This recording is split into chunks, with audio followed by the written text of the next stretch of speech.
Amen. Hallelujah. I believe that the Lord blessed us today as we worship Him. Prepare na po ng Panginoon ang ating mga puso ngayon to receive His powerful word. Because I believe that today, your life, my life, everyone who will hear this word will never be the same again. So welcome po to our second topic from our new series for the month of January, entitled First Things First. Ano po yung mga bagay na dapat nating unahin nang sa gayon hindi tayo mahuli? Napaka-importante po ng mga bagay na inuuna natin sa buhay. Pag sinabing first things first, it is used to say that one should do the things that are most important before doing other things. Why? Because your priority will determine your destiny. Sinabi po natin, ano yung mga dapat nating unahin nang sa gayon ay mapangyari yung nais natin mangyari sa ating buhay o higit sa lahat, yung nais ng Panginoon na mangyari sa ating buhay because your priority will determine also your victory. Kung ano yung mga priority natin, yun ang magde-decide kung magiging matagumpay tayo. At kapag hindi naman natin, at kapag nagkamali naman tayo ng priority, yun rin na magde-determine kapag kung tayo ay patuloy na mabibigo sa buhay. Tandaan po natin na lahat ng matagumpay na tao ay may nahit na priority. Walang taong nagtagumpay na kung saan walang tamang priority na nahit. So napaka-importante po nitong mga pinag-uusapan natin, especially for this month of January, na kung saan ma-prioritize natin yung mga bagay na tama, nang sa gayon maging tama rin yung ating patutunguhan. Ngayon po ang tanong, paano ba magsimula ng isang matagumpay na buhay? Nais po natin ngayong taon na ito ay makaranas tayo ng tagumpay, makaranas tayo ng victory natin or ng ating success. But the question is, paano ko sisimulan itong simula ng buwan na ito ng matagumpay? Yesterday, I was invited to a live virtual event by a billionaire, Danny Johnson. Ito po ay sa January 29 hanggang 31.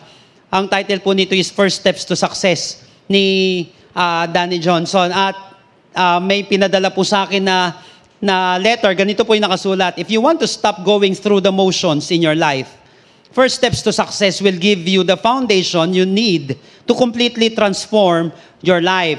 At dun sa huling sentence po nakalagay, it's time to take your first steps to success. First steps to success. Alam niyo po, na I've realized na may kinalaman ang simula sa posibleng pagkapanalo ng isang tao. Malaki po ang kinalaman kapag tama ang simula mo kung mananalo ka o matatalo ka, lalo na sa mga games, sa mga palakasan po, napaka-importante ng tamang simula. Kasi yung iba pa lang, umpisa pa lang, alam mo kapag hindi na mananalo. O alam mo yung iba kung wala nang patutunguhan. So malaki po ang kinalaman kung paano tayo magsisimula. Paano ba ako magsisimula ng isang matagumpay na buhay? I know that meron pong mga tao ngayon na nakikinig. Ito rin po ang tanong mo, paano ba ako magsisimula ng isang matagumpay na buhay? Lalo na kung tayo ay natadtad ng kabiguan, natadtad tayo ng regrets sa buhay, paano tayo makakapagsimula? Now, let's look at how the greatest man who ever lived on earth started this journey to victory. Paano ba si Jesus Christ, paano niya ba sinimulan yung kanyang journey to victory? Paano ba siya bumiyahe sa kanyang tagumpay? Paano niya ba sinimulan ito? So naniniwala po ako that the Lord will bless us today. And as we listen to His Word today, as we listen to His powerful Word today, kakausapin tayo ni Lord ngayong araw na ito. But I want you to share this link right now na kung saan pinapanood mo. Watch and share. Everyone na nakakapanood ngayong araw na ito, hayaan mo maging pagpapala ka rin sa iyong mga kaibigan, sa bawat tao na kung saan minamahal mo, or sino man na gusto mong maabot ng salita ng Diyos, because I believe that someone else's life will be blessed today, will be transformed today, dahil tuturuan tayo, ihahatid tayo ng Panginoon sa ating katagumpayan. So if you want to stop going through the motions in your life, first steps to success will give you the foundation you need to completely transform your life. So napaka-importante nitong mga unang hakbang nito papunta sa ating tagumpay. So I want you to open your Bible with me in Matthew chapter 4, verses 1 through 11. Matthew chapter 4, verses 1 through 11. Then Jesus was led by the Spirit into the wilderness to be tempted by the devil. Alam niyo po, big deal tong unang verse pa lang na ito. Jesus was led by what? The demons? Hindi po eh. Jesus was led by the Spirit into the wilderness to be tempted by the devil. Hindi to be blessed, to be tempted by the devil. Verse 2, after fasting 40 days and 40 nights, he was hungry. The tempter came to him and said, if you are the Son of God, tell these stones to become bread. Napaka-importante nito yung mga if, ito yung mga provoking words ng demonyo eh. If you are the Son of God, tell these stones to become bread. Verse 4, Jesus answered, it is written, man shall not live on bread alone, but on every word that comes from the mouth of God. Verse 5, then the devil took him to the holy city and had him stand on the highest point of the temple. If you are the Son of God, he said, throw yourself down, for it is written, he will command his angel concerning you, and they will lift you up in their hands, so that you will not strike your foot against the stone. Verse 7, Jesus answered him, it is also written, do not put the Lord your God to the test. Verse 8, again, lagi may follow-up ang demonyo. Again, the devil took him to a very high mountain and showed him all the kingdoms of the world and their splendor. All this I will give you, he said, if you will bow down and worship me.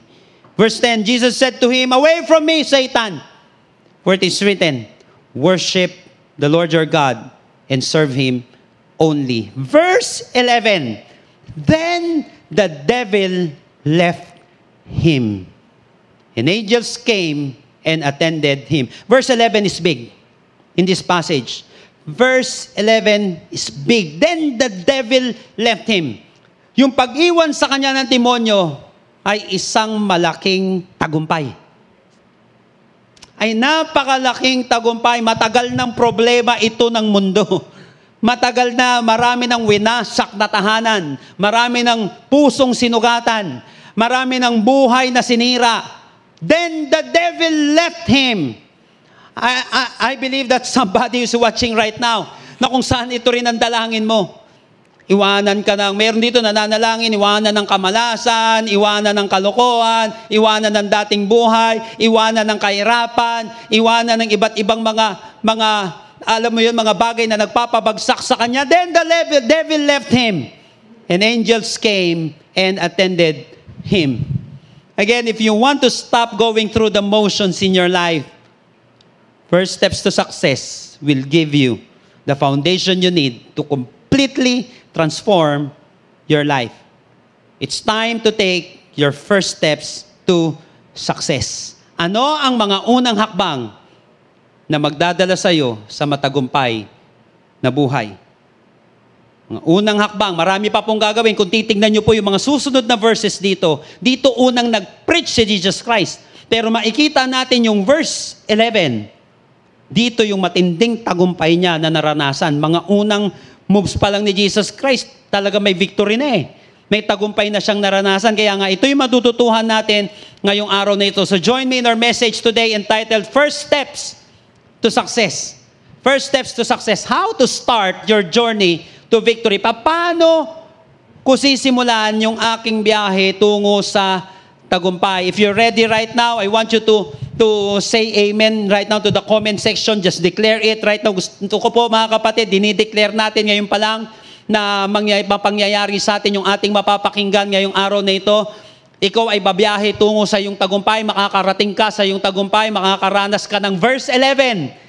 Dito katulad ng ating Panginoong Kristo, makakaranas ka ng una mong tagumpay ngayong unang taon na ito, sa mga susunod na, ngayong unang buwan na ito at sa mga susunod na buwan ng iyong buhay, because the Lord will prepare us para sa ating tagumpay sa buong taon na ito. Hindi sinabi natin walang pagsubok, may pagsubok dito, pero magsisimula tayo sa ating journey sa victory. Just declare it right now. Number 1, if you're ready. Then Jesus was led by the Spirit into the wilderness to be tempted by the devil. How to start your journey to victory. Katulad ng ating Panginoong Jesucristo. Ano ang magandang halimbawa na ibinigay niya sa atin? Number 1 is spiritual guidance. Verse 1, then Jesus was led by the Spirit into the wilderness to be tempted by the devil. Spiritual guidance. Jesus was led by the Spirit. Napaka-importante po mga kapatid for you to start your journey to victory na dapat meron kang spiritual guidance. So don't start or continue your spiritual journey alone. Always remember that the most miserable person on earth, listen to this, the most miserable person on earth is the one who is guided by no one. The most miserable person on earth is the one who is guided by no one. Kaya kawawa ang isang taong walang nagga-guide sa kanya. I've known a lot of multimillionaires. Nagbabayad pa sila ng kanilang life coach, nagbabayad pa sila ng kanilang coach, nagbabayad pa sila ng kanilang mentor. May mga napatunayan na tong mga to. At lahat ng mga nakita nyo na kampyon, mga kampyon, may coach. Kaya yung mga ayaw ng coach, ayaw ng discipler, ayaw ng mentor, most miserable persons on earth. Kung gusto natin magtagumpay, napaka-importante kapatid ng spiritual guidance. Hindi ka pwedeng magtagumpay sa spiritual life mo kung wala kang spiritual guidance. Napaka-importante po nito. At malinaw sa Ephesians chapter 6 that our battle is not against flesh and blood. Alam ko meron tayong physical battle, but lahat ng yan mga kapatid, napakatindi. Ito yung real battle natin. It's not against flesh and blood. Kung spiritual ang battle mo, napaka-importante ng spiritual guidance kasi may mga bagay na nakikita mo. Pero ang pinakamabangis na kalaban mo, yung mga bagay na hindi nakikita. So you need spiritual guidance. Kaya kahit na mga makapangyarihang tao, kahit mga hari, kahit presidente, may tinatawag na spiritual advisors. Mga makapangyarihan ng tao, mga kilala na. May mentor pa, may advisor pa, may nagga-guide pa. Kaya pala maraming tao lugmok, bagsak. Because of pride. But in this passage, Jesus was led by the Spirit. Sabi dito, Jesus was led by the Spirit into the wilderness to be tempted by the devil. To be tempted by the devil. Kaya hindi pala porket inilagay ka sa isang mahirap na sitwasyon, hindi ka na mahal ng iyong leader. Hindi pala porket itinulak ka, ipinupush ka sa limits mo, ipinupush ka sa isang mahirap na sitwasyon, kinakawawa ka o niloloko ka. Paano ka magkakaroon ng tinatawag na victory kung wala ka namang battle na pinagdaanan? Trabaho ito ng isang coach. Trabaho siya ng isang leader. Hindi naman pwedeng habang buhay, puro tayo practice ng boxing. Kailangan lumaban ka talaga ng tunay na laban. Hindi naman pwedeng puro practice na lang. Ang champion, hindi puro practice. Talaga may grabing labanan na. Kaya lang may nag-guide. Napaka-importante ng guide na ito. Napaka-importante. He was led by the Spirit. Remember that Jesus was in the flesh during this time. And he needs spiritual power. Likewise, kung ikaw ay nasa laman, o malakas ang hatak ng laman, you need the guidance of the Holy Spirit. Kapag napapansin mo, parang ang bilis mag-give in. Parang napapansin natin, parang nahihirapan ako sa battle na ito. Kapatid, kailangan mo ng spiritual guidance. You need the guidance of the Holy Spirit. Maybe, first, you may ask the Holy Spirit to guide you. Why? Because He is a person. The Holy Spirit led Jesus. Tandaan natin, ang Holy Spirit ay person. That's why the Holy Spirit is not an it. Pag pinag-aralan po natin, ang Holy Spirit ay hindi it, kundi siya ay He. John chapter 14 verse 26, at hindi lang siya basta person na He. Siya po ay God. Kaya marami pong mga tao, marami mga religions di naniniwala sa Holy Spirit bilang isang Diyos. Maliwanag po sa may Acts chapter 5 verses 3 and 4 na siya ay hindi lang He, but God at the same time. So kinakailangan natin kinakailangan maging spirit-led tayo. Ngayon ang tanong, ikaw ba ay tinutulak ng banal na spirito? So you need spiritual guidance and you need also spiritual guidance by spiritual people. Kailangan natin ngayon taon na ito ng spiritual guidance ng mga spiritual na tao. Yung sinasamahan din ng Holy Spirit. Hindi po yung mga extreme O yung mga super weird na tao. But yung mga tao na kung saan ginaguide ni Lord. Kasi tiyak na gagamit si Lord ng mga spiritual guide mo kung iyong mamarapatin. Tandaan natin ang Holy Spirit, gentle yan. Hindi ka nang pipilitin yan. Kung iyong marapatin, padadalhan ka ng Panginoon na mga mag-guide sa'yo, kaya lang, dapat malinaw na sa'yo. Kapag dilid ka sa isang mahirap na sitwasyon, hindi ibig sabihin pinaglalaruan ka. So don't forget this. Ito matindi, kapatid. Sabi dito sa text natin, verse 1, Then Jesus was led by the Spirit into the wilderness to be tempted by the devil. So don't forget this. Tiyak may wilderness ang 2021 natin. Paano mo malalaman ang wilderness? Sino na po sa inyo nakapunta ka sa disyerto para po sa mga kapatid natin na uma-attend ngayong araw na ito na nasa Middle East? Alam nyo po, ibig sabihin ng desert. At para naman sa mga nakapunta na po dito sa bansa na kung saan nandoon po kayo, o kahit na hindi mo pa napuntahan, nasa isang sitwasyon ka ba na kung saan uhaw ka, na parang mamamatay ka sa uhaw na napakainit. Ang wilderness na ito yung parang kapos na kapos ka, parang bitin na bitin, parang matindi yung pagsubok dito kasi matindi. Itong wilderness na ito may temptation dito. So don't forget this. Tiyak may wilderness ng 2021 natin. Whether you like it or not, meron tayong wilderness. But I want you to listen to this very carefully. Hindi porket napunta ka sa wilderness, babagsak ka na. Dahil maraming mga tao, kapag kasama si Lord, pagdating sa wilderness, yun na pala, matinding breakthrough niya sa buhay. Kaya wag mo laging iisipin na porket may pagsubok ang nangyari sa iyong buhay, ay wala na. Tinignan ko yung background ng isa yung nag-invite nga sa akin. Tinignan ko yung background ni Danny Johnson. Siya po ay homeless, siya ay galing sa isang mga adik, mga magulang niya. Talagang walang matiran, talagang sira talaga buhay. Tapos ngayon namamayagpag at naitataas sige sa lahat ng pangalan ng Panginoon. So pwede pala na yung wilderness experience mo, yun ang magbibigay sa'yo ng matinding success. Doon mo pala mararanasan yung breakthrough mo. Bakit kung aayawan tong wilderness na ito, dito ko pala patataubin ng demonyo. Dito ko pala ilalampaso kahirapan. Dito ko pala ilalampaso yung lumang buhay ko. Kaya hindi porket mararanasan natin itong mga wilderness experience na ito na yung ending mo, kapatid. Baka ito na yung simula ng tagumpay mo. Baka ito na yung simula. So, ang importante lang dito, pagdating sa wilderness, make it sure that you were led by the Spirit. Kasi itong wilderness na ito yung panahon ng pagsubok na mararanasan natin. Believe me, maraming mga tao nakaranas na matinding pagsubok. Naranasan nila yung mga matitinding pagsubok sa buhay. Talagang sagad-sagad. Talagang sagad na sagad. Pero alam mo, doon nagsimula yung tagumpay nila sa buhay. Doon sila nakapag-isip-isip, doon na pala magsisimula yung breakthrough nila sa kanilang buhay. Kaya lang, napaka-importante ng spiritual guidance. Ang matindi dito, kapatid, kahit na magkaroon tayo ng wilderness experience, but if you have spiritual guidance, yung wilderness na yan ay kayang gamitin ni Lord na maging platform or stage para ipakita ang kapangyarihan niya o ang superiority niya laban sa demonyo.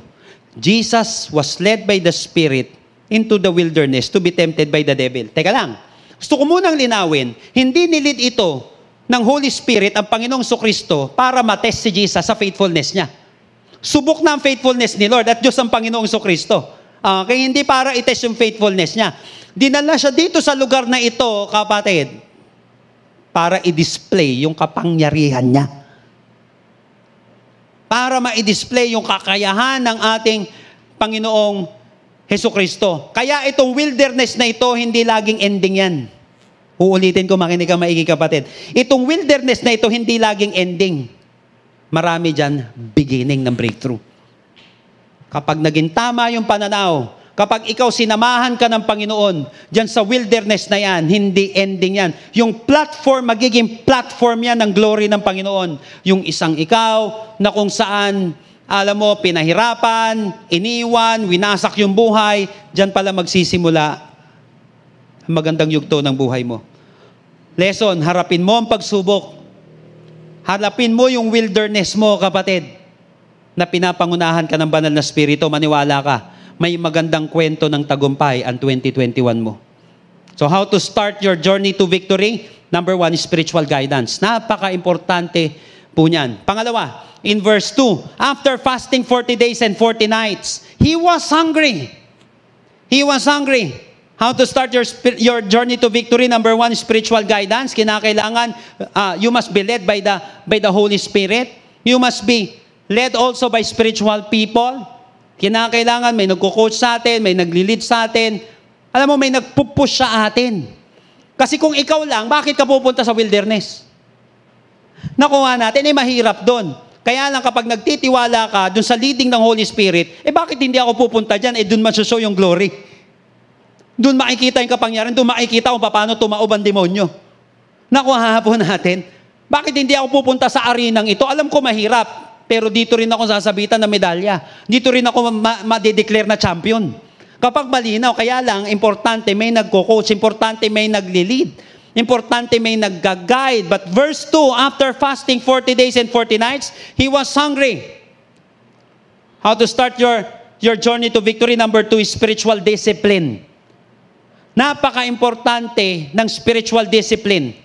So dito po mga kapatid, after fasting 40 days and 40 nights, he was hungry. So doing fasting and regular devotion like prayer and Bible reading are what we call spiritual disciplines.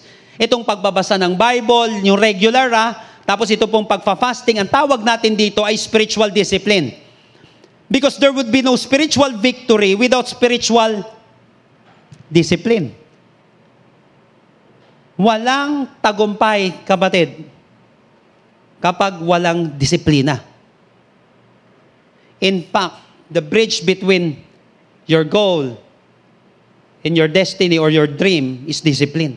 Ang nagtutulay. Pwede nga bang buhay, mag-goal setting lang tayo. Pwede, ito goal ko, ito yung goal ko ngayong taon na ito. Grabe, ito yung patutunguhan ko. Hindi mo mararating yan, hanggang tanaw lang yan, hanggang pangarap lang. Pero ang magbe-bridge dyan, kapatid, ay yung disiplina. After fasting 40 days and 40 nights, he was hungry. Marami na po ang nabiktima ng hallucination. Kasi nga, hallucination lang. Kasi wala naman disiplina, nangarap lang pero walang disiplina. At alam mo, pati sa spiritual life, marami na nabiktima ng hallucination. Ganito kasi sinasabi ni Lord, di ka nga nagbabasa ng Bible. Kanino mo nabasa yan? Alam mo, sabi ng Panginoon, anong verse? Hindi, basta sinabi ng Panginoon. Hindi pwede, kapatid. Marami na po ang nabiktima ng hallucination kasi hindi nagdi-devotion. Kung ano-ano ang naririnig at kung ano-ano ang nararamdaman. Ngayon taon na ito, marami kang mararamdaman at marami kang maririnig. Kaya importante, kapatid, na sinasharpen natin yung ating pandinig sa Panginoon. So tayo po dito sa Amazing Hope, dito po sa ating church, we as a church, always do prayer and fasting every first month of the year. Tulad po ng mga pinost po natin noong nakaraan linggo. So may mga guide po tayo na susundin, prayer and fasting natin. Why? Tingnan nyo na lang yung mga posters po natin, yung mga tanungin nyo na lang yung mga leaders natin. Kasi po ginagawa natin ito. Why? Gusto natin masimulan ng matagumpay yung taon natin. Kaya yung mga strategy po natin taon-taon, nandiyan dyan, kung kailan po yung schedule natin sa pagpe-prayer and fasting natin. Why?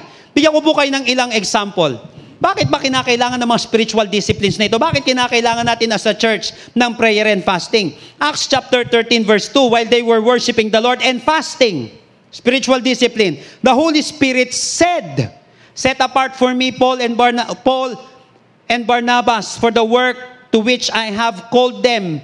The Holy Spirit said. Bakit kinakailangan ng discipline? Una, para maging sharp ka. Because spiritual discipline sharpens. Ang mga may spiritual discipline, number 1, is sharp. Because spiritual discipline will sharpen your discernment. Magiging, alam mo yon, sharp ka pagdating sa voice nito. While they were worshiping the Lord, hindi sinabi dito, the Holy Spirit said, hindi, while they were worshiping the Lord and fasting. Madedetect mo ngayon kapag yan yung leading ng Panginoon. So yung mga taong nag-i-engage sa spiritual discipline, sharp yan. Kaya masarap magtanong. Masarap kasama. yung mga taong disiplinado. Lalo pagdating kay Lord. Why? Sharp. The Holy Spirit said. Kaya yung mga sabi ni Lord, tapos di ko nakita nagdi-devotion, di masugid na nag-aaral ng salita na yun, di matindi ng salita na yun, di matindi prayer life. Naku, wag mo pinapakinggan yun, kahit Lord pa. Maliligaw ka lang. Kasi ang mga taong nag-i-engage sa spiritual discipline ay sharp. Pangalawa, sila ay strong. Joel 2 verse 12. This is the Lord's message. Now come back to me with all of your heart. Cry, mourn, and don't eat anything. Show that you are sad for doing wrong. Ibig sabihin, hihina ang flesh mo, pero palalakasin ka ng Panginoon. By the way, in Matthew chapter 17 verse 21, ito po mas maganda to, mas malinaw. Matthew 17:21. Sabi dito, ngunit ang ganoong uri ng masamang espiritu ay mapapalayas lamang sa pamamagitan ng pag-aayuno. Pamamagitan ng pag-aayuno. So ang spiritual discipline ay hindi lang nagsha-sharpen, ito rin, kapatid, ay nag-strengthen. Ibig sabihin, palalakasin ka nito. Ibig sabihin, kasi dito, hindi nila mapalayas yung masamang spirito in Matthew chapter 17, verse 21. Sabi dito, mas mapalayas lamang ang masamang spirito ito sa pamamagitan ng panalangin at pag-aayuno. So kapag hindi mo madali sa prayer, kinakailangan, lagyan mo ng fasting. So ang spiritual discipline, hindi lang siya nagsha-sharpen, kundi nag-strengthen din siya. Kaya lang sa spiritual discipline, pwedeng humina yung katawan mo, pero lalakas ka spiritually. Ibig sabihin, kaya mong banggain yung atake ng kaaway. O yung harang ng kaaway, kaya mong wasakin. May spiritual discipline, sila ay sharp, sila ay strong, at sila ay sanctified. Why? Kasi ginagamit din po ang prayer and fasting dati, ang spiritual discipline, to show that you are mourning. Kung sinasabi natin, kung gusto mong magtanggal ng guilt, ito po yung binasa ko kanina. This is the Lord's message, Joel chapter 2 verse 12. Now come back to me with all of your heart. Cry and mourn and don't eat anything. Show that you are sad for doing wrong. So ito din ay nagsasanctified. Nagsasharpen, nag-strengthen, and then nagsasanctified. So tatlong esang at kaagad ang nabibigay kapag nag-engage ka sa spiritual discipline. Sila ay sharp, strong, and sanctified. Bakit hindi ako mag-i-engage dito? Dahil lahat naman ng kampiyon ay naging disiplinado. Kaya pagdating dito, balik tayo dun sa verse natin, verse 2. After fasting 40 days and 40 nights, he was hungry. Tama yun, may mga bagay na dinisiplina sa'yo. Pero pagharap niya kay Satanas, kayang-kaya. Kayang-kaya niya. Why? After fasting 40 days and 40 nights. Tandaan natin ang spiritual discipline, it takes time. 40 days and 40 nights. Kaya yung mga taong mag-gym ka, isang araw lang, isang linggo lang, tapos maghahanap ka ng muscle, maghahanap ka ng strength, teka lang. It takes time. It takes time and it takes patience. After 40 days and 40 nights, kinakailangan ng time, kinakailangan ng pasensya, kinakailangan din ng sakripisyo. He was hungry. Kaya pag ikaw nag-engage sa discipline, talaga magsasacrifice ka. Kaya lang, ganun talaga, mahihirapan ka sa una. Ang maganda nito, yung resulta. So we really need spiritual discipline as a church. So napaka-importante po nito, mga kapatid. I hope na lahat po tayo ay mag-engage dito para maging sharp tayo, maging strong, and even maging sanctified. Tanggal guilt ito. Kapatid, I don't know kung meron sa atin dito tinatamaan ng guilt. Ngayon yung panahon na kung saan dapat natatanggal ito, dapat na iaayos tayo. Kasi paano ka uusad? How can you go to the next chapter of your life if you keep on reading etong chapter na ito na kinalalagyan mo ngayon? Paano ka uusad ngayon? So, kinakailangan makalaya ka dito.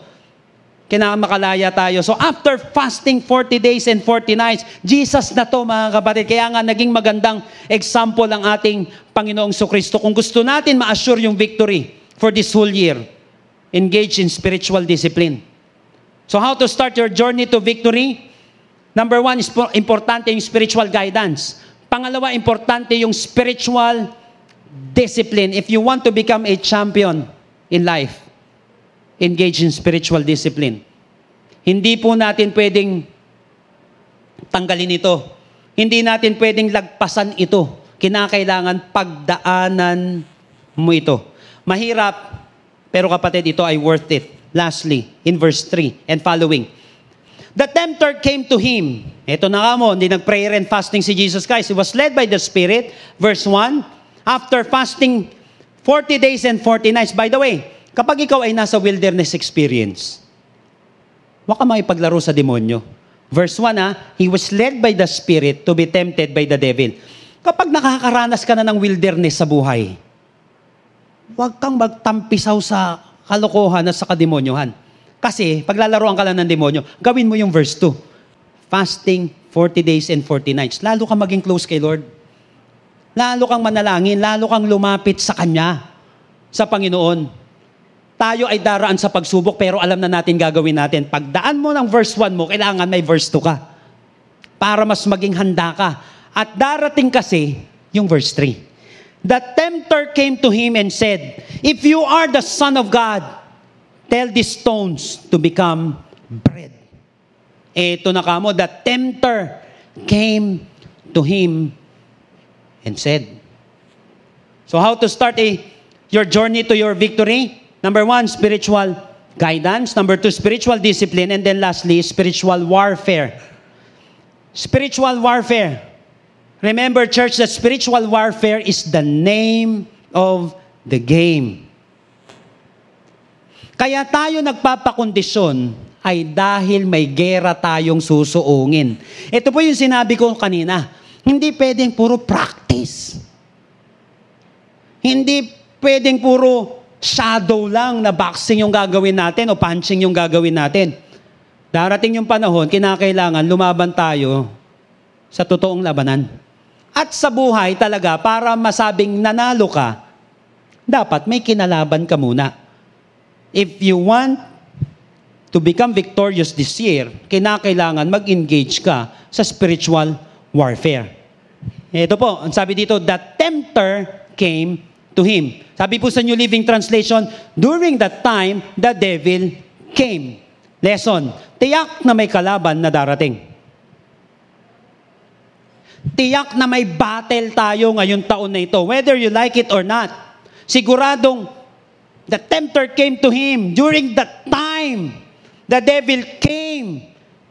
Tiyak, may laban tayong gagawin. Now, pero may tatlong classic na attack itong kaaway na ito. Ano na to? Classic talaga. Genesis pa, ginagamit niya na to. Number 1 is lust of the flesh. Verse 3. The tempter came to him and said, if you are the Son of God, tell these stones to become bread. Why? Ba't yun ang unang atake? Alam ng demonyo kung saan siya vulnerable. Ano yung kahinaan niya? Bakit mo aatakihin ng isang tao dun sa kalakasan niya? Talo ka. Aatakihin ng isang matalinong kalaban sa kahinaan niya. Become bread. Tandaan natin, 40 days and 40 nights, nag-fasting si Jesus Christ. Di doon aatakihin. Ibig sabihin, gutom si Jesus Christ, yung gutom niya ang aatakihin ng demonyo. Now the question is, saan ka mahina? Lust of the flesh. Lust of the flesh. Kung saan ka mahina, doon ka aatakihin ng demonyo. Dahil gutom siya, pagkain, yung gustong ipain ng kaaway, saan ka gutom? Saan ka gutom? Saan ka weak? Naunawaan po natin. Ang kagandahan dito, kahit malinaw na weak ka doon, pag ikaw ay may spiritual discipline, akala mo lang yun, weak ako. Kakayanin mo yun. Kasi in the first place, pinaghandaan mo na yung weakness na yun. Naunawaan po natin. Ang kagandahan dito, mas sharp ka na sa kilos ng Panginoon. Mas alam mo na yung kilos ng demonyo. Kasi sharpen na yung discernment mo eh. Pero ito ang atake ng kaaway, lust of the flesh. Kung saan ka mahina. Kung saan ka mahina, doon ka aatakihin ng kaaway. Pangalawa, kaya, kapatid, hindi minamaliit ang kaaway. Hindi ko naman sinabing i-glorify. Ang kaaway, dapat si Lord ang i-glorify. But tandaan natin, napag-usapan na po natin yan sa mga huling mga series natin noong 2020. Pwede nyo pong balikan yon. But lust of the flesh, saan ka mahina, doon ka aatakihin. Pangalawa, mapapansin natin, actually basic yung battle na yun eh, kung saan yung kahinaan mo, dun yung aatakihin ng kaaway. Pangalawa, dito sa verse 5, sabi dito, then the devil took him to the holy city and had him stand on the highest point of the temple. If you are the Son of God, He said, throw yourself down. For it is written, He will command His angels concerning over you, and they will lift you up in their hands so that you will not strike your foot against the stone. So mapapansin din natin dito yung pride of life. Pride of life, sige nga, ganyan, throw yourself down. Sige, kung talagang, if you are the Son of God, sige, talon ka nga dyan. If, ulitin ko, pinoprovoke na naman siya. Okay? Pinoprovoke na naman si Jesus Christ. So, pride na yung issue dito ngayon. Kapatid, huwag kang mahulog sa patibong ng kaaway. Minsan kahit alam nating mali, pero because of pride, itutuloy mo eh. Diyan mahina ang mga tao pag prinovoke na. Kahit na minsan ayaw mong gawin dahil sa pride. Wala ka, di ka tunay na lalaki. Wala, minamaliit ka lang. Wala, sinisigaw-sigawan ka lang. Na-engage po ako sa maraming mga trouble sa buhay. Dahil may nag-provoke lang. Lumaki po ako mga kapatid na nakikipagsuntukan sa kalye. Lumaki po ako mga kapatid na halos makipagpatayan sa iba't ibang lugar. Alam po yan siguro ng mga iba nakakapanood dito, makakakilala po ako. Yung ibang mga nakasama ko dati. Why? Prinovoke lang. Laka pala eh. Duwag ka pala eh. Naunawaan po natin, ipoprovoke ka ng ganyan, gagawin mo na. May malalaglag ka na rin. Ito, atake ng kaawayan. Kaya hindi lahat ng pagpoprovoke, papatulan mo. Sipin mo muna yung magiging future mo. Sipin mo muna. Noong nakaraan, nagkaroon po ng matinding balita dito sa atin, na provoke lang siguro dahil yung anak niya, nasigawan, dahil po ito.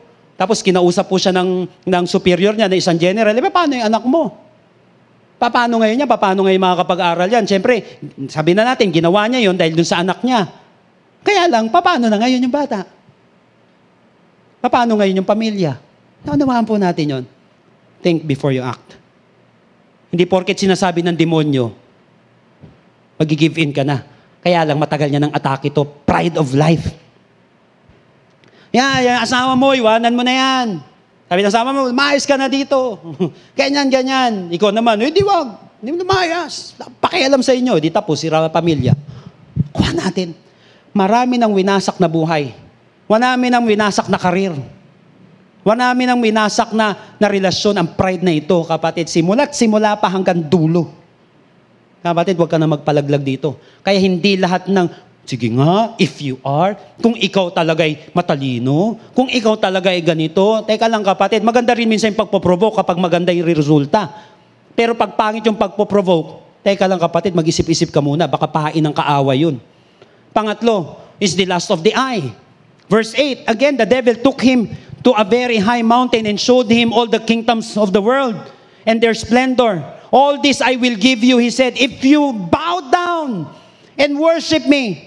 Pinakita sa kanya, the devil took him and showed him all the kingdoms of the world. Pag di ka makuha ng kaaway dun sa lust of the flesh, yung pride of life, lust of the eye naman. Kasi para makuha ka, hindi ka papakitain ng pangit. By the way, hindi lahat ng maganda tama.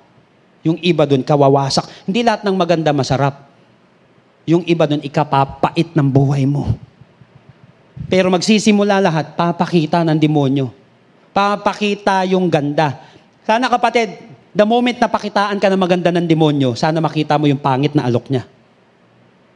Kaya hindi lahat ng magandang ipinapakita sa atin ay sinusunggaban agad. Kinakailan, tandaan natin, every good and perfect gift is from up above, sabi sa book of James. So kinakailan, titignan mo muna kung galing sa up above yan o kademonyoan. Titignan mo muna kung perfect gift yan ka Panginoon. Pagpain ng kaaway yan, tiyak laglag ka dyan. Throw yourself down. Sabi dito. At dito tapos sabi niya pa, dito sa passage natin, I will give you if you bow down and worship me. Ito ang ganda. Grabe, ito ang ganda. Kapatid, ingat ka. Ingat ka. Papakitaan ka na magaganda para pumangit ang buhay mo. Papakitaan ka ng maganda. Ito, bilin mo yan. Ito, i-click mo na yan. Eto, sunggaban mo na yan. Teka lang, galing ba? Up above ba? Galing ba kay Lord? Perfect gift ba yan? O galing sa demonyo? O ikababagsak natin. Kapatid, ang tanong, paano nilabanan at tinalo ni Jesus? Ang hirap na itong laban na to, lalo na yung pride na. Di ba? Madami nga po ako nakilala na nawasak yung kanilang family. Sabi nga, simula lang sa pride. Sana ko hindi ko pinatulan yung pagpo-provoke niya. Sana hindi ko pinatulan yung paghahamon. Sana hindi ko pinatulan itong lust of the flesh, lust of the eye, itong pride of life na ito. Ganyan ang kaaway. Classic na atake niya. Ngayon, paano nilabanan at tinalo ni Jesus ang kaaway? At paano mo rin matatalo ang kalaban? Tingnan niyo po ito, verse 10. Jesus said to him, "Away from me, Satan. For it is written, worship the Lord your God and serve Him only." Verse 11, the devil left him. First, withstand. Ang ginawa ni Jesus, He withstood. Ibig sabihin nito, nag-offer siya ng strong resistance or opposition sa kaaway. Withstand. Mag-offer ka ng strong resistance. Ibig sabihin, away from me. Paano ka lalayo sa isang sitwasyon na nagugustuhan mo? At paano mo palalayuin ng isang bagay na hindi mo naman inaayawan? Away from me. Dapat desidido kang mawala. Remember that you cannot change something that you tolerate. You cannot change something that you tolerate. You cannot change something that you worship. Kasi tinitolerate natin, paano mababago ngayon? Hindi mababago siya. So kinakailangan, ituring mo munang masama. Ituring mong kaaway. Ituring mong hindi ka kampi. Withstand. Away from me. Yung iba, sa totoo lang, ayaw ko naman talaga eh. Pero hindi naman niya pinapalis. Hindi naman niya nilalayuan. Hindi ka mababago. Again, you cannot change something that you tolerate. Kahit na gusto mo pang mabago yung buhay natin, pero tinotolerate natin yung pangit na practice natin sa buhay, walang mababago. Second, paano niya napatumba ang kaaway? Una, first, ang gagawin natin, withstand. Pangalawa is word war. Importante itong word war na ito. Kung titignan nyo itong passage na ito, for it is written, worship the Lord your God and serve Him only. Again, napansin natin, paulit-ulit yung salita ng Diyos, nag-o-offer ng mga wrong verses ang demonyo. Tama yung verse, pero mali yung kanyang application at interpretation dito. Kaya lang si Jesus Christ nilalabanan ng tamang word. Kailangan mo ng word war. Kaya sinabi natin, dapat may it is written ka. Dapat kargado ka ng word of God. Tamang unawa at tamang application. Kasi tanda natin, kailangan ng word war eh. Lumaban ka kasi, alam mo, marunong din mag-cite ng verses sa mga demonyo. Tatadnan sa social media. Kaya hindi word of God naman yan. Tandaan mo kapatid, hindi porket word of God, okay na. Minsan ginagamit pa yan para sa maling kagustuhan nila. May personal vested interest. Tandaan natin, marunong mag-cite ng mga verses ang demonyo. Mali nga lang ang intindi at application. Sasabihin, kawawa ka naman, wala nagmamahal sa'yo, pinapahirapan ka nila. Kapatid, sa bawat atake ng kaaway, dapat may it is written ka. Kapag wala kang it is written, tatagilid ka. Pero sa bawat atake sa'yo, make it sure may it is written ka. Kapag wala, baka matalo ka. Sa madaling salita, hindi ka mananalo sa laban kung ayaw mong matalo ang kalaban. At kung wala kang sandata na makakatalo sa kanya. Kaya Ephesians chapter 6 verse 17, yung sword of the Spirit na yan ay yung word of God. Kaya importante itong word war na ito. So ngayon taon na ito, labanan natin ang demonyo sa pamamagitan ng makapangyarihang salita ng Panginoon. Ano naging resulta ng laban? Verse 11, then the devil left him. And angels came and attended him. Remember this, walang matatalong demonyo kung walang lalaban na Kristiyano. Walang matatalong demonyo kung walang lalaban na Kristiyano. So ngayong taon na ito, makikipag-word war tayo sa demonyo. Mag-i-engage tayo sa spiritual discipline. Mamahalin natin yung makapangyarihang salita ng ating Panginoon. Makikipaglaban na tayo sa demonyo because our battle is not against flesh and blood. Mapapansin mo na lang bakit nangyayari ito kahit anong push ko wala nangyayari. Baka may spiritual battle na kung saan physical battle lang yung ini-engage natin. Pero sa totoo may mga bagay na kung saan hindi nakikita pero naaapektuhan kang maigi. Good news, the devil left him. So naniniwala ako ngayong taon na ito, may mga mawawala na atake ng kaaway sa'yo. You must engage in spiritual warfare. How to start your journey to victory? Paano tayo magsisimula? Katulad ng simula ni Jesus Christ sa kanyang tagumpay. Number 1 is spiritual guidance. Number 2 is spiritual discipline. And then number 3, spiritual warfare. Starting today, huwag kang mag-move without the holy presence of God. Pag wala yung tulak ng Santong Espiritu, huwag mong gagawin. At kahit na ayaw mo, kapag sinasabi ni Lord gawin mo, dahil kalooban ng Panginoon, sunggaban mo, kapatid. Why? Dahil gagawin ni Lord na platform ang wilderness mo ng kanyang glory, ng kanyang tagumpay. Huwag matatakot magpa-guide. Ang pinakakawawang tao sa buong mundo is the person is guided by no one. Number 2, spiritual discipline. Starting today, tayo ay nagkaroon ng goal setting.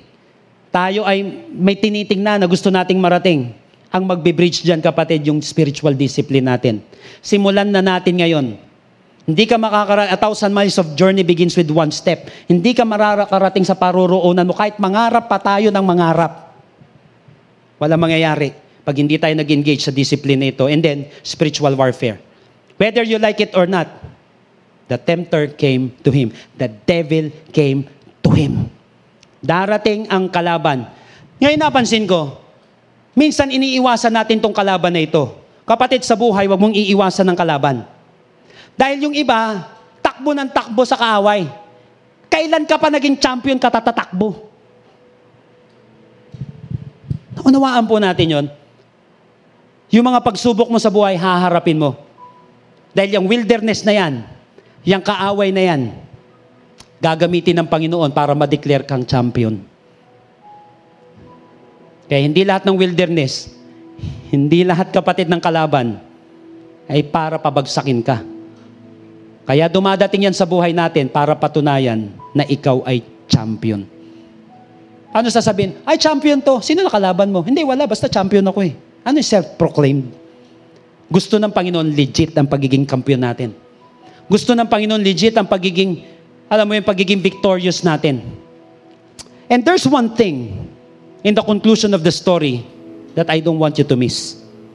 Isang bagay, kung paano kinunclude itong account na ito, na ayaw ko ma-miss natin. Verse 11, tignan niyo pong maigi to. Then the devil left him. And angels came and attended him. The word left sa Greek, yung ginamit po dito na Greek word ay aphiemi. Yung left dito ay aphiemi. Alam niyo po ibig sabihin nun? The devil left him, aphiemi. Ano ito? It means to leave so that what is left may remain. Ulitin ko. It means to leave so that what is left may remain. May aalis para manatili yung iiwan. The devil left him. Why? Paano ko ito nasabi, kapatid? Pwede kasing umalis yung bagyo na wasak ang pinag-iwanan niya. Okay? Pwede kasi, kapatid, na may umalis at the same time, wasak ka.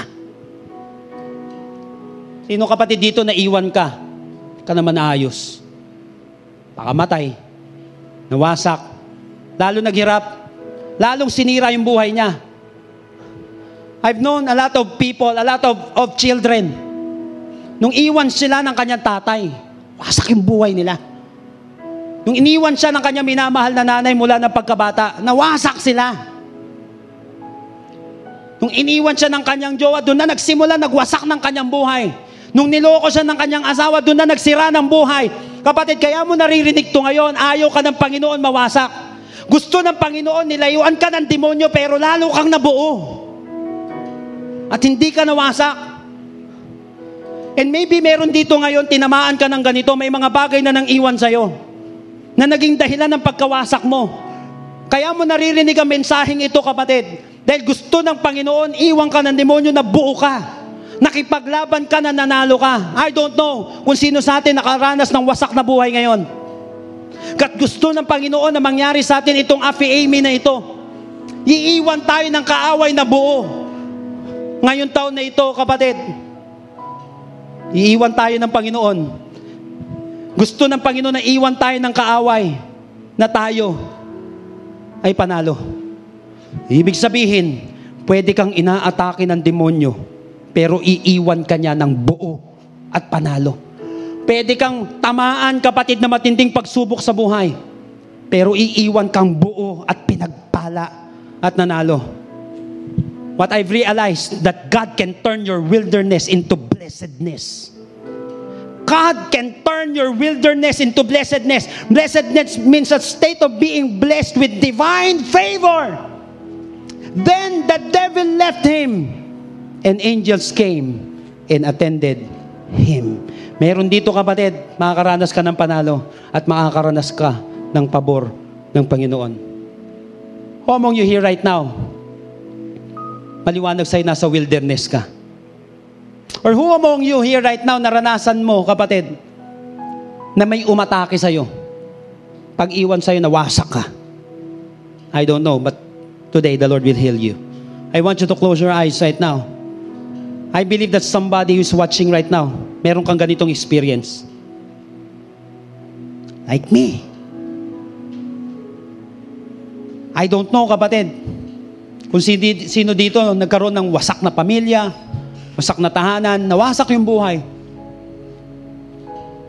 Because somebody left them desolate, ruined, alone. But someone right now, kaya mo na pakinggan na mensaheng ito, kapatid. Gusto ni Lord i-heal yung puso mo. Gusto ni Lord makaranas ka ng Afi-Ami na ito. To live so that what is left may remain. Yung inatake ka na, ikaw pa nanalo.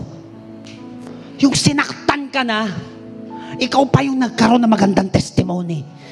I can sense in my spirit that somebody right now na napapakinggan ng mensaheng ito, ikaw yung nasasaktan. O may mga bagay na umaalipin sa'yo, kapatid. Pero ngayong araw na ito, ikaw na yung sinaktan, kapatid, ikaw pa yung nabuo. Ikaw na yung kinawawa, ikaw pa yung nanalo. Ikaw na yung dumaan sa matinding test, ikaw pa yung nagkaroon ng magandang testimony. Right now, if you are this person, submit yourself to the Lordship of God. Submit yourself to the leadership of the Holy Spirit. Kasi kahit sa wilderness ka pa pumunta, kapatid, ang magiging ending niyan ay blessedness, divine favor. If you are experiencing pain, if you experience being left or being ruined right now, kaya mong ilid ka ng Holy Spirit ngayong araw na ito. Give your life to Jesus. Mananalangin muna tayo, kapatid, but I believe there's somebody right now na mananalangin kasama namin. The Holy Spirit will fill you. The Holy Spirit will lead you. At gagawing platform ni Lord yung wilderness na yan para i-show ang kanyang glory, ang kanyang kapangyarihan. Give your life to Jesus today. If you're this person, samahan niyo kami sa panalangin ito, but make it your personal prayer. Ikaw, kapatid, huwag kang maiya para sa tagumpay mo ito. And I believe that after this, your life will never be the same again. Tell this prayer to Jesus. Lord Jesus, come into my life. I surrender my heart to you. I admit that I'm a sinner. But I believe that you are my Savior. Starting today, be my King, be my Lord, be my Father, and be my leader. In Jesus' name, Amen. Ikaw man na nakakaranas ngayon ng wilderness, kapatid, ng atake ng kaaway, dahil kasama mo ang Panginoon, diyan sa wilderness na yan, I can see a wilderness right now na nagiging oasis. Nagkakaroon ng times of refreshing, nagkakaroon ng lugar na kung saan nakakaranas ng matinding pagpapala ng Panginoon. Kaya hindi porket napupunta ka sa mahirap na sitwasyon, ay simula na ng pagkawasak ng buhay mo. May dumaan sa mahirap na sitwasyon, ang ending, kapatid, lalo siyang nabuo at lalong nawaluwalhati ang Panginoon. Starting today, kapatid, give your life to Jesus. Surrender everything to the Lord today. Dear Holy Spirit, I pray right now, lead these people. Meron dito ngayon, matagal ka na sa wilderness experience na yan, ng iyong karamdaman. Ba't magpapakita si Lord, magpaparana si Lord ng kagalingan sa iyo ngayong araw na ito? Somebody right now, na pinapahirapan ka ng karamdaman yan, ngayong oras na ito, inaabot ka ng kamay ng Panginoon.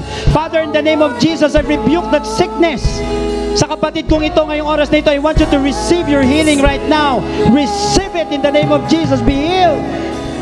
Be cleansed. The Bible said, by His wounds, we are healed. Oh God. Father, I pray, God, for breakthrough. I pray, God, for provision.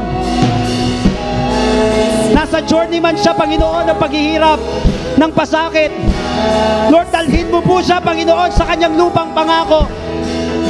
Lord, I pray mapasok niya ang kanyang promised land ngayong taon na ito.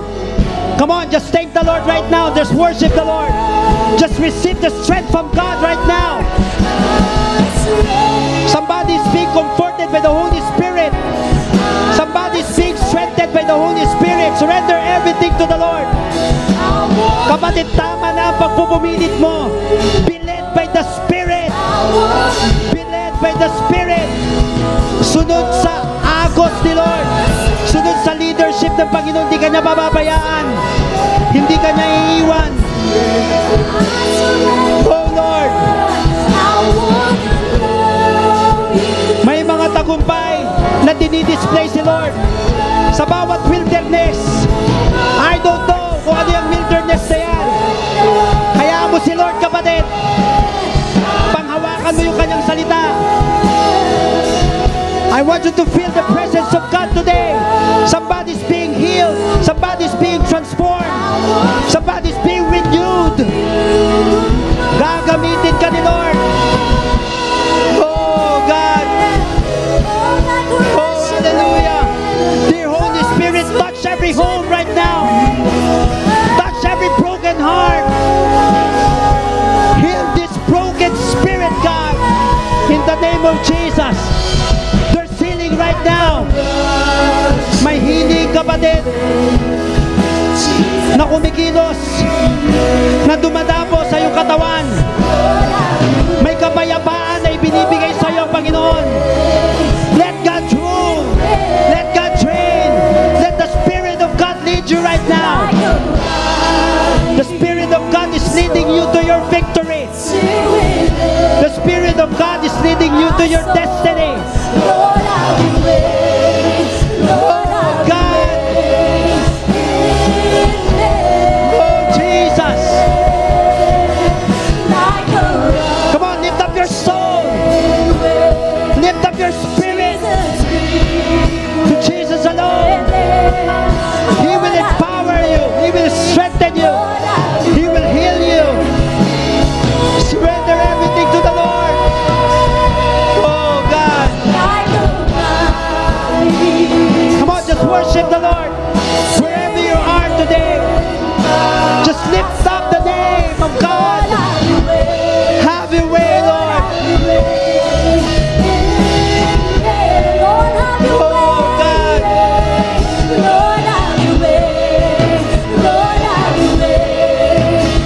Come on, for the last time. Lord, have your way.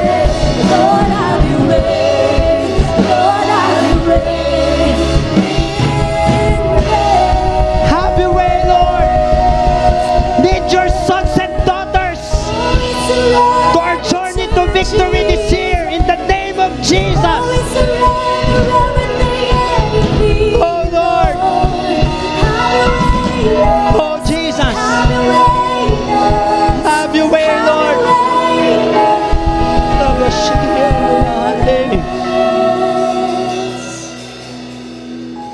Even now, Father, we know that you are with us. Na kailanman, Panginoon, hindi kami maliligaw hanggat ikaw ang nangunguna sa amin, Panginoon. Bawat tatay, bawat nanay, bawat lalaki at babae na nakapakinig na yung salita, ay pangungunahan ng banal na Espiritu simula sa araw na ito, Lord. Excited kami. Hindi man maganda ang prediction nila ngayong taon na ito, magiging maganda ito, Lord. Hindi rin naman maganda yung wilderness, Lord, sa paningin. Hindi rin naman maganda yung may battle, Lord. Okay lang yun, Lord. Importante, nililid mo kami at kasama ka namin. Because you can turn this wilderness into a blessedness state, oh God. Salamat po dahil pinagpala ang mga tao na nakarinig niya yung banal na salita ngayong araw na ito. Kaya ngayon pa lang, Lord, dinideclare na po namin ang tagumpay namin ngayong taon na ito. Para po sa iyo ito, para sa kaluwalhatian mo, do what you want, God. Gawin mo pong platform, Lord, yung mga pagsubok namin. Gawin mo pong platform, Panginoon, yung buhay namin, Panginoon. Para sa kailuluwalhati ng pangalan mo, sa iyo po pinakamataas na papuri, pagsamba at pagdakila sa pangalan ni Jesus. Lahat po yung magsabi ng Amen and Amen. Come on, malakas na papuri sa Panginoon. Ngayong oras na ito, sambahin mo ang Panginoon kahit dyan sa comment section ngayong oras na ito. Just type the word Amen. Just praise the Lord today. Hallelujah.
Amen. Praise God po. Happy Sunday po sa bawat isa. And we welcome everyone who are watching right now. Nasaan ka man ngayon, saan mang panig ng mundo, naniniwala ako na magkakasama tayo spiritually, not hindi man physically. At sa oras na ito, if you are blessed by the message na na-receive natin, napakinggan natin ngayon, just hit the heart reaction. Yan, ipakita natin, give some hearts dyan, hit nyo lang yung heart reaction dyan, and you can also comment Amen. Diba, na dinideclare po natin na mangyayari sa buhay natin yung word na narinig mo ngayon. Kaya nga, ngayon po, kung meron man ditong first timer, yan, we welcome you at salamat at kasama ka namin ngayon at naniniwala ko na hindi ito aksidente kung bakit ka nanonood ngayon. So, i-comment mo lang dyan yung new. At meron po tayo mga ushers at mga team na co-connect po sa inyo para mag-follow up po. And if you want to join one of our ministries, just type ministry. And if you want to join a live group, just type live group. If you have accepted Jesus today, the greatest decision na gagawin natin, i-type mo lang dyan, Jesus. At sama-sama tayo na patuloy na lalago sa Panginoon. At ganun pa rin po ang services po natin, nagpapatuloy. every 10 a.m. and 5 p.m. tuwing Sunday. Ang atin pong Young Professional Cutting Edge every Wednesday. Ang ating pong Prayer Works every Friday naman po at 9 p.m. At ganun din po tuwing Sabado ang ating pong Kids Church at 5 p.m. at ang ating pong mga youth tuwing Saturday din po at 2 p.m.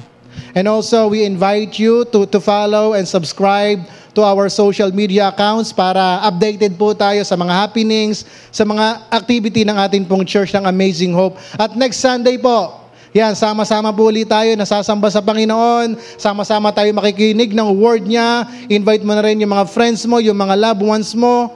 Wag po natin kalimutan na i-share po ito. Ito pong services natin kasi hindi natin alam kung sino yung mga maaabot nito, kung sino yung mga buhay na mamabago. Kaya nga po patuloy po natin i-share itong mga services natin, yung mga gawain natin. At sa oras na pong ito, before we end, let's close our eyes and let's pray to God.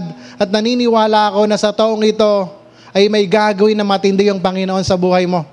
Alam mo yung sapat na yung word na nadinig natin para patuloy tayo magkaroon ng panibagong lakas, panibagong pag-asa, panibagong miracle na gagawin ng Panginoon sa buhay natin. At naniniwala po ako na lahat po tayo ay magtatagumpay ngayong taong ito. Paparanasin ka ni Lord ng panalo at papanarasin ka ni Lord ng pabor niya sa taong ito. Come on, let's pray. Panginoon, salamat po, Diyos.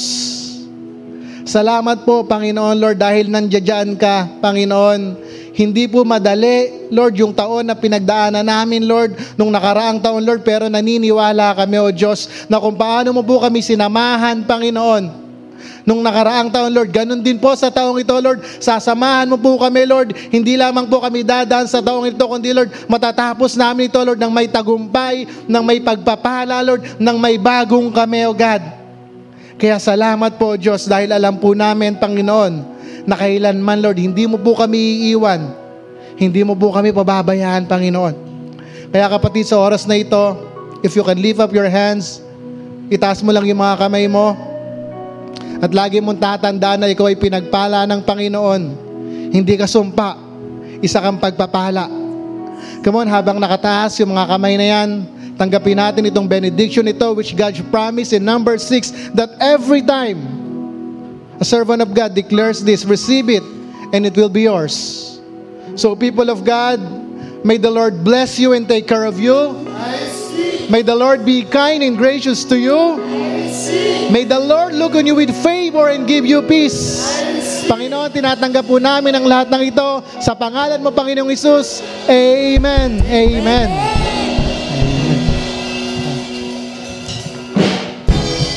See you next Sunday, church.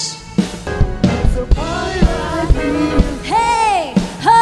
For your glory is all around in this electric atmosphere. Hey, ho! For your praise is the greatest sound. Come on and lift him up higher.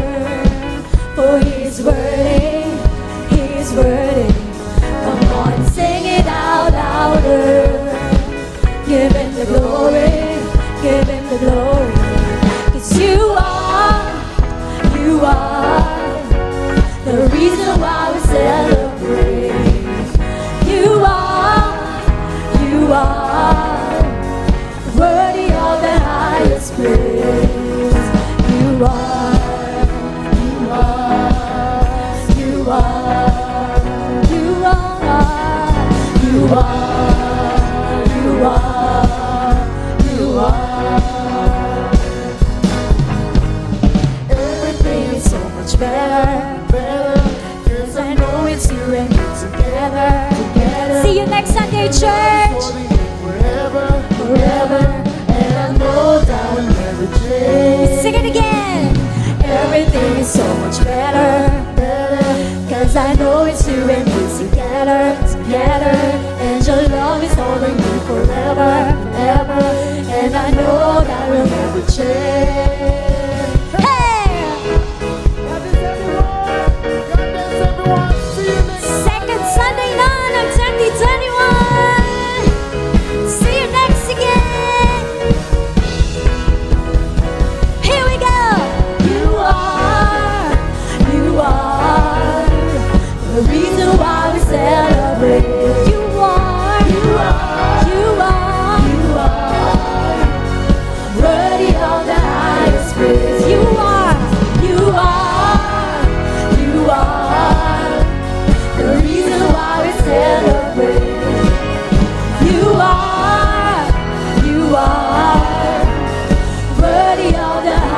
praise.